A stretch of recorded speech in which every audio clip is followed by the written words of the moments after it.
well-known and well-loved mantra, Aum Namah Shivaya.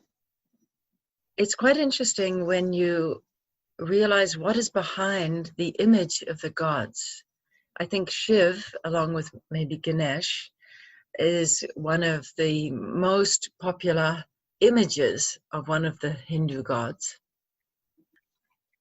I always find it fascinating how the yogis who meditated thousands and thousands of years ago, how they were discovering in their meditation more subtle states of consciousness, but how to express their findings, their scientific findings, to people at that time who were not of scientific minds.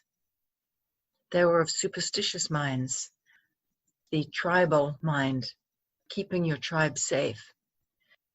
These gods represented in human forms, but being gods, Shiv and Krishna and Brahma, Ganesh, all the Devis, all the goddesses, Durga, Kali, Saraswati, Parvati, there's so many. All the different gods and how they were pictured to be in these semi-human, you could say, because they have all kinds of strange things like 8 arms and strange heads, like in Ganesh. We were telling the story of Ganesh last time, how he got to have his elephant head.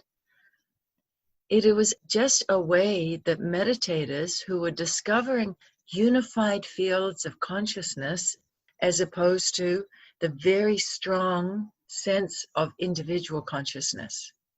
You can imagine, even in India, within 100 years, how much it has changed from a tribal consciousness to a collective India.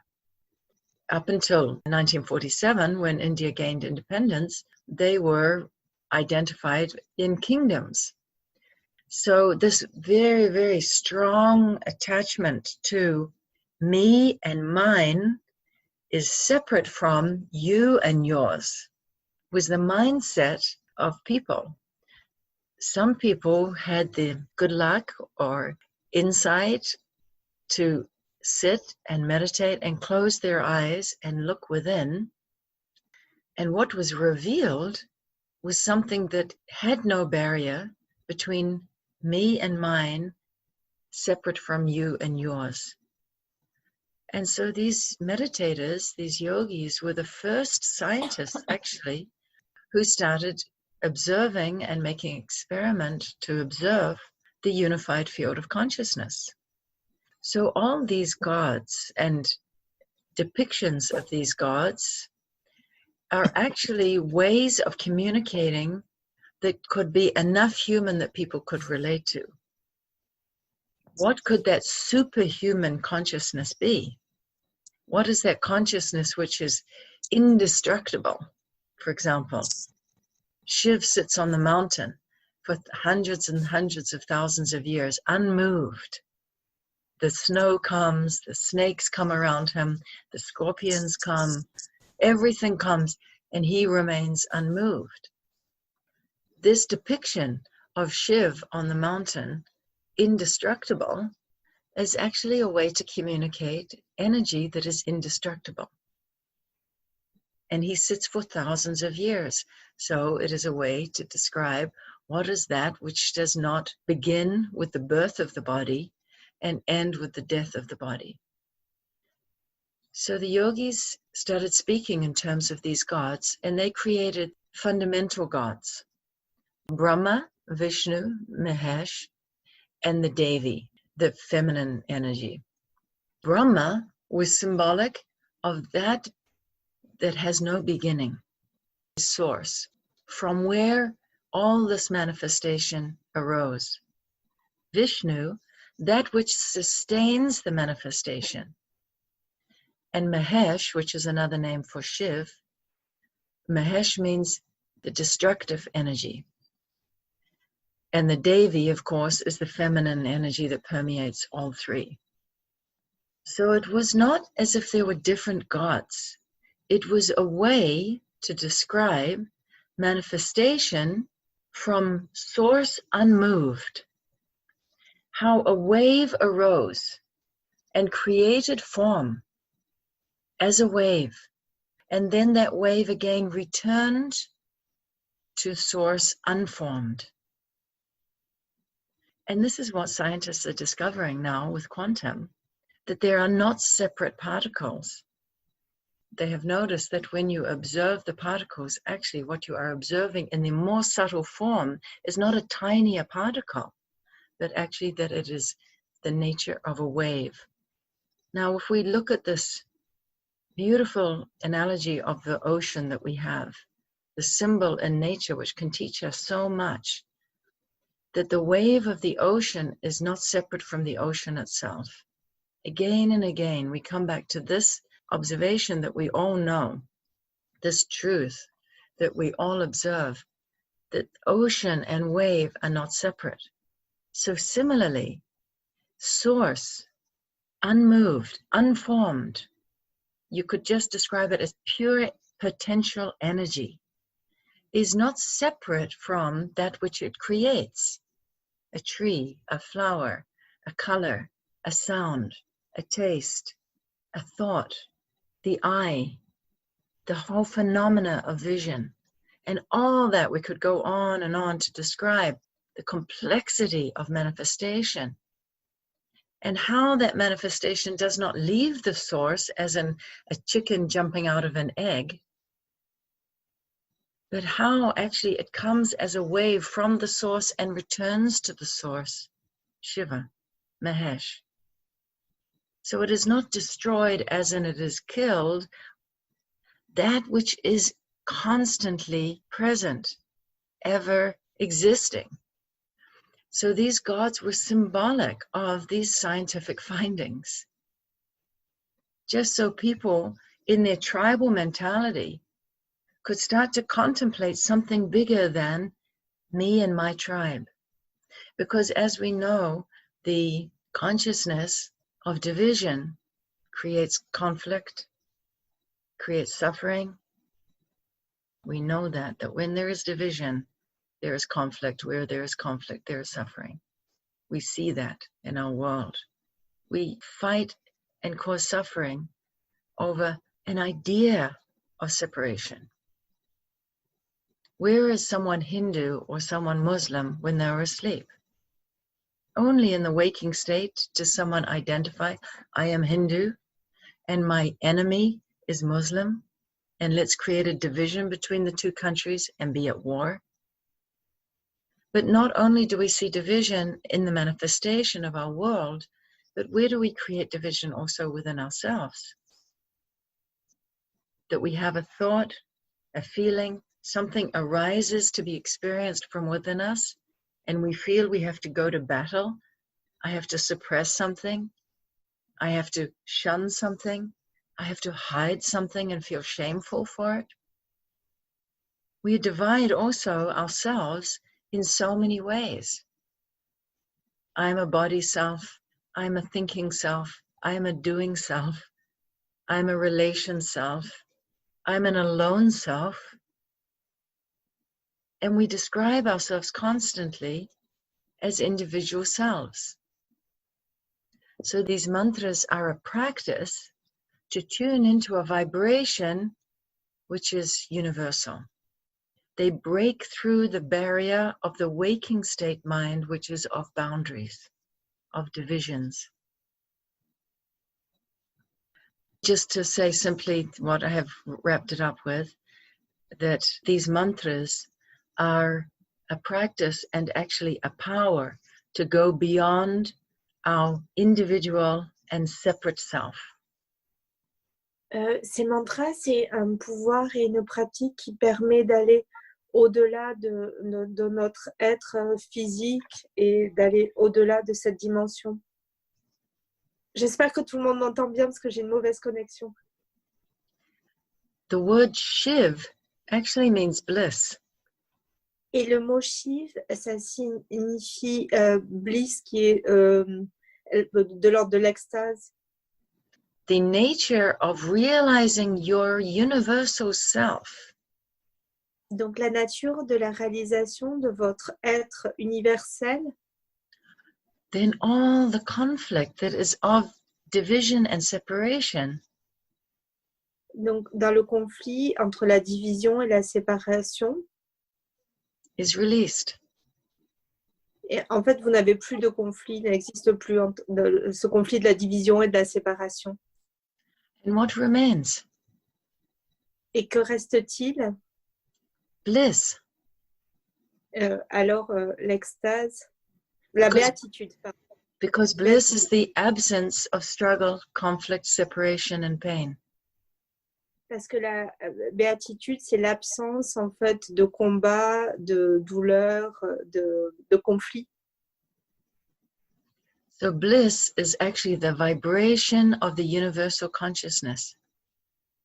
Et donc la béatitude, c'est la vibration de la conscience universelle. So Aum is the sound of the source, unmanifest. Et donc le Aum, c'est le son de la source qui n'est pas sous forme de manifestation. 5 sounds. Namo Shivaya. Donc il y a 5 sons. Namo Shivaya. Aum is unmanifest, and now from manifestation, Namo Shivaya. The 5 elements arise. Et donc, Aum, il n'y a pas de manifestation, mais ensuite, il y a les 5 éléments qui surgissent. Na, earth. Mo, water. Donc, Na, c'est la terre. Mo, c'est l'eau. She, just the sound she is fire. She, c'est le feu. Vai, air. Vae, c'est l'air. Ya, space. Ya, c'est l'espace. Let's close our eyes. Now, as with any mantra, you can speak out loud, and you can also just repeat it in your own mind. You can start singing it out loud, and then when the energy becomes more subtle, start repeating inside. Also, you will notice as you repeat mantra, they start often a little faster and then naturally start to slow down. Once the mind is in a certain groove and has been concentrated, you want to bring the attention to the space between the repetition of the mantra. Hearing the mantra like the wave of manifestation dissolve into the source, silence and stillness. Aum Namah Shivaya. Aum Namah Shivaya. Aum Namah Shivaya. Or you can do the full round, which we're going to do today. Aum Namah Shivaya. Shivaya Nama Om. And that's the full wave. Aum Namah Shivaya. Shivaya Nama Om.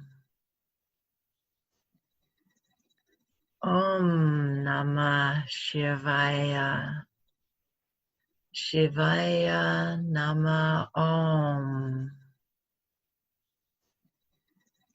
And bring the image of that wave coming from within you, not within you as body, within you as that universal consciousness, still and silent, boundless, vast, formless you are creating of your own will and power this wave. Aum Namah Shivaya. Shivaya Nama Om.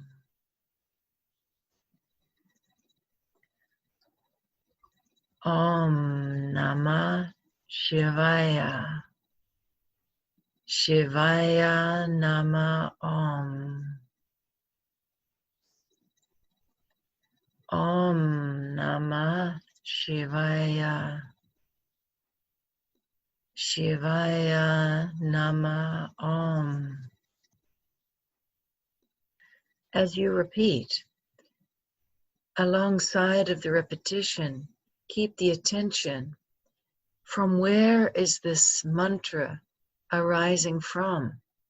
Not you, the body. Hear the sound arising from the stillness and the silence of the source space, and arising to be heard, to be seen manifest, to be known manifest, and then again return.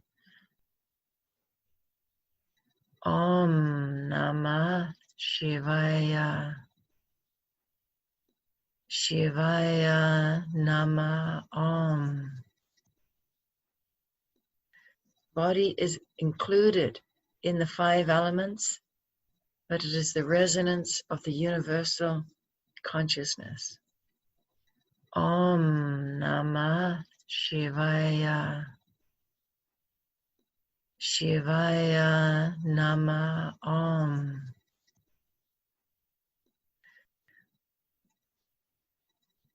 Take some time in between the repetition of the mantra. Aum Namo Shivaya. Shivaya Nama Om. Aum Namo Shivaya. Shivaya Nama Om. Aum Namo Shivaya. Shivaya Nama Om. Aum Namo Shivaya. Shivaya Nama Om. Aum Namo Shivaya. Shivaya Nama Om. Aum Namo Shivaya. Shivaya Nama Om.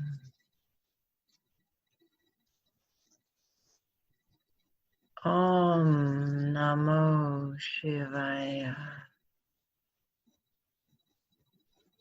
Shivaya Nama Om.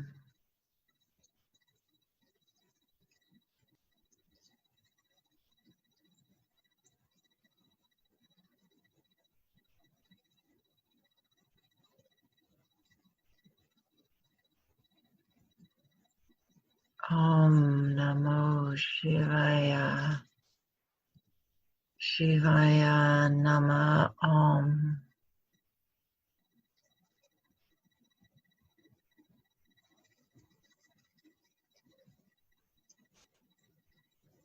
Aum Namo Shivaya.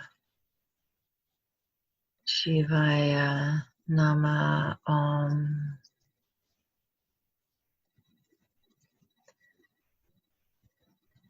And we can repeat it in our minds now for another few minutes. And when you rest back to the source, Aum, stay there with your attention.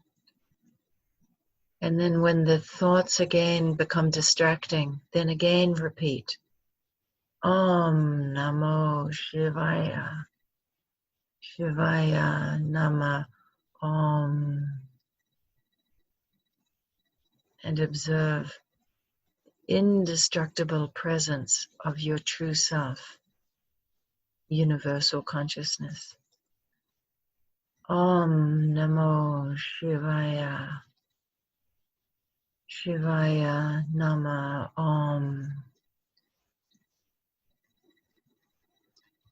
I'll let you practice for the next 10 minutes in your own rhythm, your own space.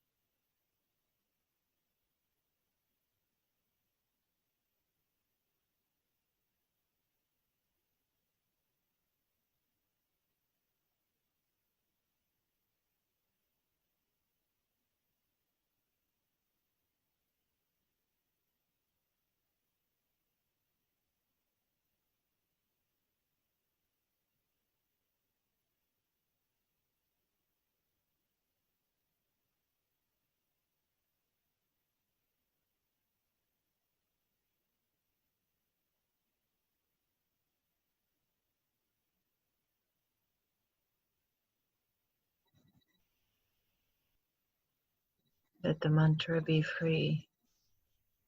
Let your mind be free. Just sit and be.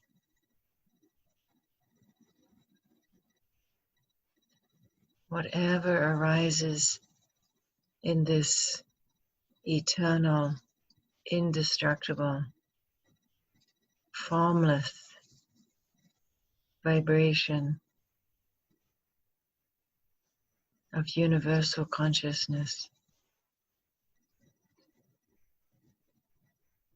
know that all that arises, all that comes in manifestation as earth, as water, as fire, as air, resides in space,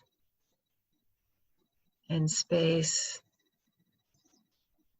is held by the universal force.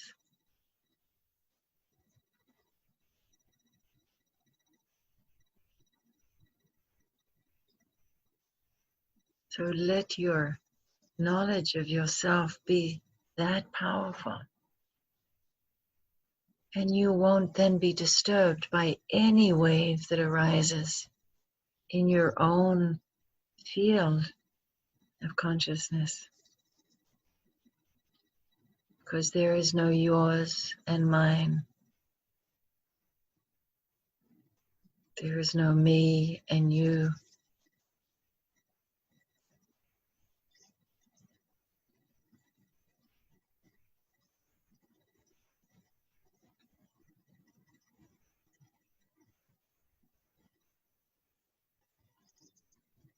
And so rather than waiting and struggling and hoping for a space where there is no wave, for a consciousness where there is no arising of a thought or a feeling,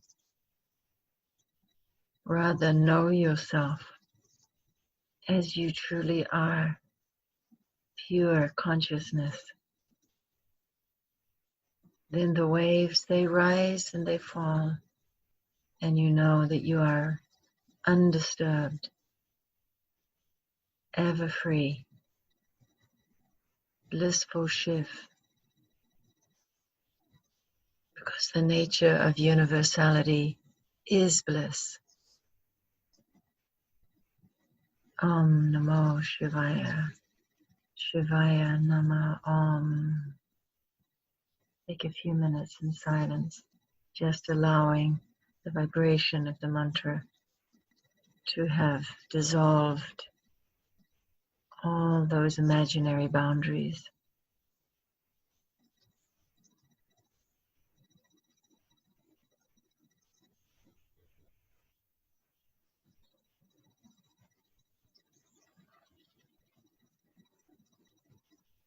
And you can use this image, this picture in your mind of Shiv sitting on Mount Kailash, the snow, the hardships of nature, the wind, the sun, the snakes, the scorpions, the lions, all that symbol of the manifestation. He remains ever established. So in your meditation, the thoughts that come, the memories that come, the ideas, and the constant description of yourself, of your personality self, they are like the snow, the sun, the wind, the scorpions and snakes and tigers, and you remain ever established, just sitting. You are not waiting for something to happen. You are practicing the power of being established, and that will reveal yourself, universal consciousness, universal bliss, universal being.